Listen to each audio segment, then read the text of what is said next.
Wednesday, so time for our Pastor's Corner devotional. We're going to start a new series of devotionals.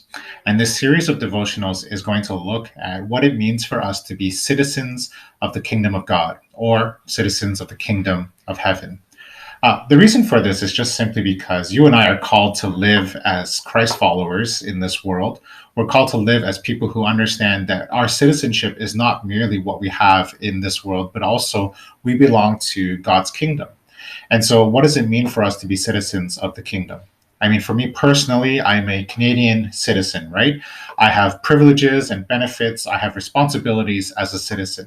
So, what does it mean for us to have privileges and responsibilities as citizens of the kingdom of God?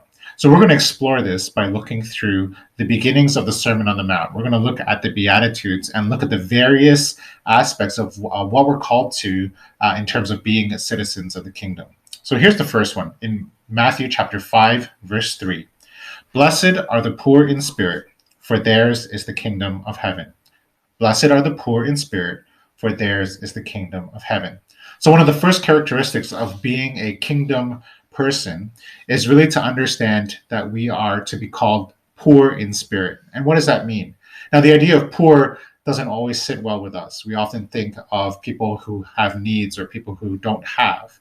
But the idea of poor in spirit is really also a challenge to our own fundamental pride at some times. So what we really need to hone in on when we talk about being poor in spirit is to have this understanding. To be poor in spirit is to have a humble opinion of yourself. To be poor in spirit is really to have a humble opinion of ourselves. I mean, after all, we need to come to our senses and understand at the end of the day, I am a sinner. At the end of the day, I am a sinner. At the end of the day, there is not one righteous act that I have that is actually righteous. There is not one good thing that I do that is actually meets the standards of God's complete and absolute perfection. And so the reality is I need to understand and embrace that I am completely saved only by the grace and the mercy of God. To be poor in spirit is to have just a really good understanding of myself, a humble understanding of my standing before God. It's really to also be convicted of my own spiritual poverty or to be convicted of my own spiritual lackingness. Now, it's not to sit here and be down on yourself. It's not to sit there and say, oh, we need to consider how bad we are. It's just to have a good and proper perspective that we are never as good as we think we are, and we're never as bad as we think we are. We are all actually saved by God's grace and by God's mercy. If you want to think about it more, think of some examples in scriptures. I think of the tax collector in Luke chapter 18, verse 13, who just understood that he's just a complete wreck and he just cries out before God. And all he can do is just say, God, forgive me, for I'm just a sinner. And he just recognizes his position.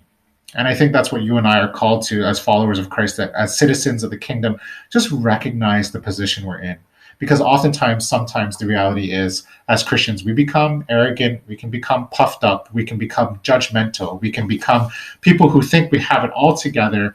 And the reality is, when we measure that against the standard of God's absolute perfection, we completely fall short. And so the opposite of what it means to be poor in spirit really is the idea of being proud in your heart.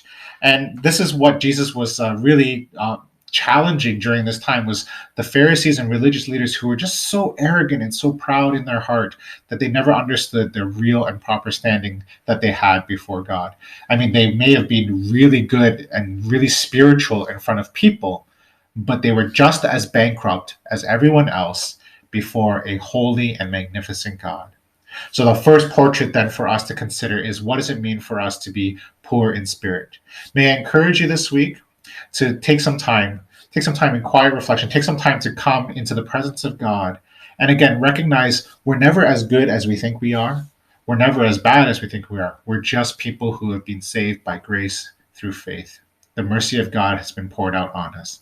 And to always walk into every circumstance we find ourselves with a humble opinion of ourselves, that we're never better, we're never worse, we're just redeemed, we're just saved.